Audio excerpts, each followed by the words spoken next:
बिस्मिल्लाहिर्रहमानिर्रहीम। Experimental techniques in chemistry चल रहा है और आज जो हमारा टॉपिक है वो है क्रोमेटोग्राफी। लेक्चर से पहले प्लीज़ सब्सक्राइब माई चैनल और वीडियो को लाइक कर दें ताकि आने वाले लेक्चर जो है वो आपको आसानी से मिल सके, आपको डिफ़िकल्टी ना हो। चले आते हैं टॉपिक की तरफ। क्रोमेटोग्राफी। क्रोमेटोग्राफी क्या है? It is an analytical technique. ये भी एक एनालिटिकल टेक्निक है used for the separation of mixture. किसी भी मिक्सचर में मौजूद जो सेपरेशन करनी होती है किसी भी मिक्सचर की, due to different distribution of a substance. एक सब्सटेंस की आपने सेपरेशन करनी होती है कि उसकी किस पे डिपेंड कर रही होती है? उसकी डिस्ट्रीब्यूशन पे डिपेंड कर रही होती है। किन में? बिटवीन अ स्टेशनरी फेज और अ मोबाइल फेज। एक स्टेशनरी फेज एंड एक मोबाइल फेज में जो है वो उसकी डिस्ट्रीब्यूशन के हिसाब से आपने किसी भी सब्सटेंस की जो है वो सेपरेशन करनी होती है किसी मिक्सचर से। क्रोमेटोग्राफी का जो वर्ड है ये ग्रीक वर्ड से क्रोमाटोज से निकला है, जिसके मैनी होते हैं कलर राइटिंग। अब स्टेशनरी फेज क्या होती है? इट में बी आ सॉलिड। ये सॉलिड हो सकती है और लिक्विड भी हो सकती है। अगर लिक्विड है तो उसको फिर किसी इनर्ट सॉलिड पे जो है वो सपोर्ट किया जाता है। इनर्ट सॉलिड क्या होता है? ऐसा सॉलिड जो, अगर लिक्विड स्टेशनरी फेज यूज़ कर रहे हैं तो ऐसा सॉलिड उसमें लेना है, मतलब ऐसे सॉलिड में हमने वो लेनी है जैसे किसी बर्तन में हमने वो ऐसा लिक्विड लेना है कि वो बर्तन जो है वो उस लिक्विड के साथ हल ना हो। जैसा कि सिलिका जेल ये सॉलिड होता है और वाटर जो है ये स्टेशनरी फेज है, ये लिक्विड फेज है। मोबाइल फेज क्या होती है? इट में भी लिक्विड और गैस। ये लिक्विड और गैस भी हो सकती है जो कि स्टेशनरी फेज के ऊपर फ्लो करती है, जैसे एथानॉल, एसीटोन और ये हेक्सेन आ जाती है। अब प्रिंसिपल क्या है क्रोमेटोग्राफी का? ये भी डिपेंड करता है डिस्ट्रीब्यूशन लॉ पे। डिस्ट्रीब्यूशन लॉ पिछले लेक्चर में मैंने जो है वो बड़े अच्छे तरीके से जो है वो एक्सप्लेन किया था। आप पिछला लेक्चर देख लीजिएगा, उसमें आपको डिस्ट्रीब्यूशन लॉ के जी बारे में जो है बड़ी अच्छी इन्फॉर्मेशन मिल जाएगी। टॉपिक अच्छा जो है वो आपको पसंद आएगा। अब क्या होता है? प्रिंसिपल क्या करना होता है? The mixture is allowed to come in contact with two phases, a stationary phase and a mobile phase. के जो मिक्सचर है आपके पास, आपने उसको इस तरह से एडजस्ट करना है कि वो दो फेज के कॉन्टैक्ट में आ जाता है। एक आती है मोबाइल फेज और एक होती है आपके पास स्टेशनरी फेज। अब जो डिफरेंट कंपोनेंट होते हैं उनकी डिफरेंट अफिनिटीज़ होती हैं स्टेशनरी फेज और मोबाइल फेज की वजह से, और इस वजह से उनको हम जो है वो सेपरेट कर सकते हैं। सेपरेट जो है वो हम कर सकते हैं। अब डिस्ट्रीब्यूशन जो होती है कंपोनेंट की टू फेजेस में, उसको हम डिस्ट्रीब्यूशन कोफिशिएंट से कैलकुलेट करते हैं। अब डिस्ट्रीब्यूशन कोफिशिएंट क्या है? Concentration of a component in mobile phase over concentration of a component in stationary phase. यहाँ पर जो कंपाउंड होता है अगर उसकी वैल्यू के की स्मॉल होती है तो वो स्टेशनरी फेज में रहेगा, अगर के की वैल्यू उसकी लार्ज होती है तो मोबाइल फेज में रहेगा। मतलब कि अगर वो मोबाइल फेज की तरफ ज़्यादा मूव करता है तो उसकी के की वैल्यू ज़्यादा होगी, और अगर वो स्टेशनरी फेज में ही रहता है तो उसकी जो वैल्यू है के की वो कम होगी। अब क्लासेस ऑफ क्रोमेटोग्राफी। क्रोमेटोग्राफी जो है वो दो तरह की हो सकती है, एक एड्जॉर्प्शन क्रोमेटोग्राफी और दूसरा जो है वो आपके पास पार्टीशन है क्रोमेटोग्राफी।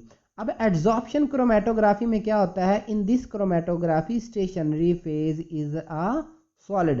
स्टेशनरी फेज जो है वो इसमें सॉलिड होती है, जबकि मोबाइल फेज जो है इस स्टेशनरी फेज के ऊपर जो है वो फ्लो करती है।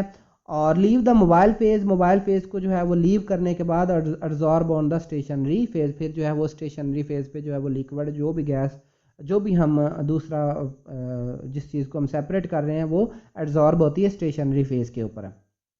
तो इसलिए हम इसको कहते होते हैं एड्जॉर्प्शन क्रोमेटोग्राफी। दूसरा है partition chromatography.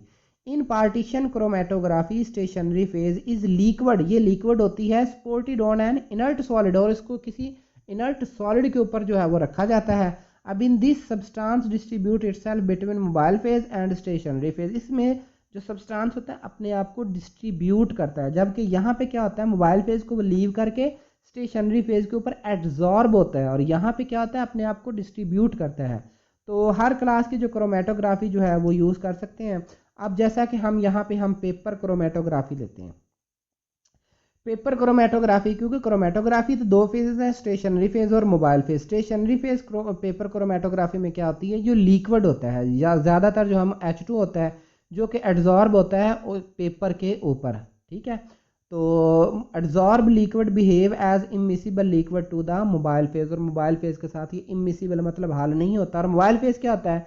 A liquid passes over adsorb liquid in paper. जो कि लिक्विड पेपर के ऊपर पास कर जाता है उसको हम कहते होते हैं ये मोबाइल फेज़ है। जैसा कि ऑर्गेनिक लिक्विड होते हैं, एथेनॉल, एसीटोन, ईटीसी कोई भी। अब पेपर क्रोमेटोग्राफी जो है वो असेंडिंग तरीके से, डिसेंडिंग तरीके से और रेडियल, ये 3 टाइप्स हैं पेपर क्रोमेटोग्राफी की, और ज़्यादातर इनमें जो है वो असेंडिंग है पेपर क्रोमेटोग्राफी होती है, और यही हम यहाँ पर जो है वो इस्तेमाल करेंगे और इस लेक्चर में जो है वो सीखेंगे। अब ये देखें आपके सामने एक अपरेटस, ये क्रोमेटोग्राफिक टैंक है। ये आपके पास जो है वो एक क्रोमेटोग्राफिक पेपर आपने लेना है, जिसको वाटमैन नंबर 1 जो है वो पेपर है। इसकी जो है वो एक मेजरेबल, एक पैमाइश करने के बाद आपने इसकी एक स्ट्रिप ले लेनी है।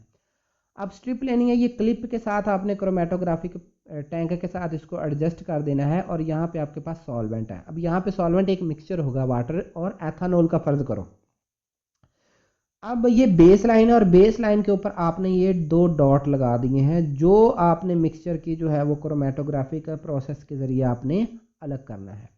तो in this method solvent is placed at the bottom of the vessel, a paper is suspended in it, लटका दिया जाता है। The solvent move upward bye capillary action. अब ये जो सॉल्वेंट होगा ये कैपिलरी एक्शन के जरिए ऊपर की जानब जो है वो मूव करता है। जैसे कि अगर आप किसी पेज को लेकर ना पानी में रख दें और पेज को ऊपर पकड़ के रखें और थोड़ा सा पानी में डुबाएं, तो आप देखेंगे कि पेज पानी एब्जॉर्ब करना शुरू कर देगा। और यही इसी तरह भी यहाँ पे, क्योंकि ये भी एक पेज ही होता है। तो प्रोसीजर क्या है, a solvent mixture is placed in chromatographic tank. Chromatographic tank में जब सॉल्वेंट का एक मिक्सचर लेना, जैसे कि यहाँ पे हम कौन सा ले रहे हैं, वाटर और ethanol. The tank is covered with the lid so that its inner space is saturated. फिर उसको, उस टैंक को जो है वो आपने ऊपर से कवर कर देना है, ताकि जो ये वाला ऊपर से कवरिंग हो जानी, ताकि जितना भी यहाँ पे जो मटेरियल है, यहाँ पर ये जो हमारा सॉल्वेंट है, इसका एक अंदर पे जो है एक प्रेशर जो है वो डिवेल्प हो जाए, मखसूस प्रेशर जो है वो सैचुरेटेड वेपर हो और हर जगह होमोजीनियस हो। 20 centimetre strip of the Whatman's chromatographic paper number 1 is taken. 20 centimetre का अमूमन हम जो है वो लेते हैं, लेकिन लाजमी नहीं कि 20 ही हो, हम अपने एक्सपेरिमेंट के हिसाब से भी ले सकते हैं।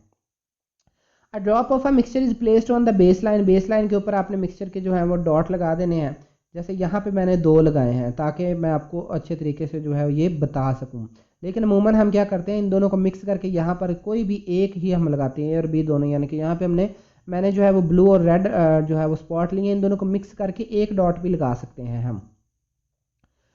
तो a line is drawn with the pencil about 2.5 centimeter above from the end of the paper. This is called a baseline to identify the component. Spots of the noun component may also be placed out.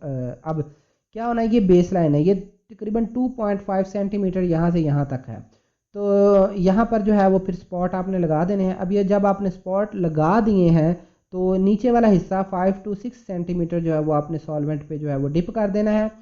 और ये नीचे वाला हिस्सा, जैसा कि solvent में यहाँ पे मैंने डिपिंग दिखाई आपको, तो ये आपने डिप कर देना। अब आपने इस प्रोसेस को होने देना है तकरीबन 3/4 जितनी इस पेपर की लेंथ है, उसका तीसरे हिस्से तक जब आप देखते हैं कि सॉल्वेंट ट्रैवल कर चुका है, फिर आपने इसको बाहर निकाल लेना है। अब क्रोमेटोग्राफी इट्स डेवलपमेंट। अब सबसे पहले क्रोमेटोग्राम। क्रोमेटोग्राम क्या है, ये पहले क्रोमेटोग्राम देखिए। ये जो पीछे क्रोमेटोग्राफिक पेपर हमने लिया था, ये वही है। जब सॉल्वेंट मूव करता है तो सॉल्वेंट के साथ ये जो ब्लू इंक है ये भी ऊपर के जाना मूव कर रही है, और ये जो रेड इंक है ये भी ऊपर के जाना मूव कर रही है। सपोज यहाँ तक जो है वो सॉल्वेंट आया है, और इसको जो है वो हम इस पॉइंट को कहते होते हैं सॉल्वेंट फ्रंट।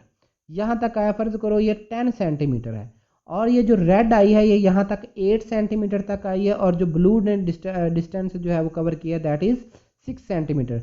इसको हम x कह लेते हैं, इसको हम y कह लेते हैं, अपनी मर्जी से जो है हम कह सकते हैं। तो ये क्रोमेटोग्राम है कि जो pattern of the spots on the dried paper is called chromatogram. ये जो अपने पैटर्न हमारे पास हासिल हुआ है, इसको हम क्या कहते हैं कि ये क्रोमेटोग्राम है। डेवलपमेंट क्या है, the spots of the separated substance can be seen on the filter paper if the substance are coloured. जैसा कि मैंने यहाँ पे कलर्ड लिए हैं, तो ये अब हमें दिख सकते हैं कि ये कहाँ तक जो है इन्होंने मूवमेंट की है। लेकिन बाज़ दफ़ा जो है ये कलर नहीं होते, कलरलेस भी होते हैं, तो इसलिए फिर हम क्या करते हैं कि कोई ना कोई दूसरा प्रोसेस अप्लाई करते होते हैं, ताकि हम आइडेंटिफाई कर सकें कि कंपोनेंट कहाँ तक ट्रैवल किया है। अब ये जो चीज़ डिपेंड करती है वो डिपेंड करती है रिटार्डेशन फैक्टर। इसको हम आर एफ कहते हैं। आर एफ वैल्यू जो है ये रेशो होती है distance travelled by a component from base line to the distance travelled by the solvent from the base line, कि सॉल्वेंट ने कितना सफ़र तय किया है, कितनी हद तक ये ऊपर गया है, सॉल्वेंट फ्रंट कहाँ तक गया है, और जो ये जो सोल्यूट है ये कहाँ तक गया है, इन दोनों की रेशो को हम क्या कहते हैं, आर एफ फैक्टर। मैथमेटिकली देखें कि आर एफ क्या होता है, distance travelled bye component from the base line, ये बेस लाइन से जो है वो ट्रैवल किया हुआ इसने, ठीक है। अच्छा, डिस्टेंस जो है वो ट्रेवल्ड बाय सॉल्वेंट। अब आर एफ वैल्यू जो है ये एक्स ओवर जी, ये एक्स वैल्यू है, चले ये एक्स वैल्यू यहाँ तक आती है कि ये एक्स हमने किया, इसको हमने वाई कह दिया, ये ज़रा बैलेंसिंग में हो गया, चलें। तो ये एक्स है और ये वाई तक चला जाता है। और दूसरे लफ्ज़ों में आप यहाँ पे देखें तो आर एफ वैल्यू जो ब्लू की है वो 6/10 कि 6 सेंटीमीटर तक इसने जो है वो डिस्टेंस कवर किया था, और टोटल जो है ये 10 आ जाती है। इसी तरह आर एफ रेड के लिए 8/10, इसकी 0.8 आ रही है और 0.6 आ रही है। अब आर एफ वैल्यू जो है इसका कोई यूनिट नहीं होता, क्यों, क्योंकि यहाँ पे ये जो सेंटीमीटर है इस सेंटीमीटर से कट जाता है, तो ये रेशो होती है टू सिमिलर क्वांटिटीज़ में। और एक और पॉइंट, जो आर एफ वैल्यू होती है ये हमेशा लेस देन 1 होती है, ठीक है। जैसा कि इस केस में देखें, हमेशा ही सॉल्वेंट ने ज़्यादा जो है वो ट्रैवल करना है, ये जो सॉल्वेंट फ्रंट है ये हमेशा ज़्यादा होता है, जबकि ये वाला हमेशा कम होता है, जिसकी वजह से आर एफ वैल्यू हमेशा 1 से कम होती है। अब यूजेस ऑफ क्रोमेटोग्राफी क्या है, it is used in organic synthesis, organic synthesis में इस्तेमाल करते हैं। It is use for separation, isolation and purification of substance from a mixture, ये भी प्योरिफिकेशन का ही एक मेथड है, जैसा कि हमने पीछे 2 इंक को सेपरेट किया, प्योरीफाई किया कि कौन सी कैसी है। और ये किसी कंपाउंड की प्योरिटी को चेक करने के लिए भी इस्तेमाल होती है, क्योंकि हर कंपाउंड की आर एफ वैल्यू एक ख़ास होती है। It is use for qualitative and quantitative analysis, it is use to determine the purity of the substance. तो जज़ाकल्लाह, सब्सक्राइब माय चैनल, आपको वीडियो अच्छी लगी हो तो।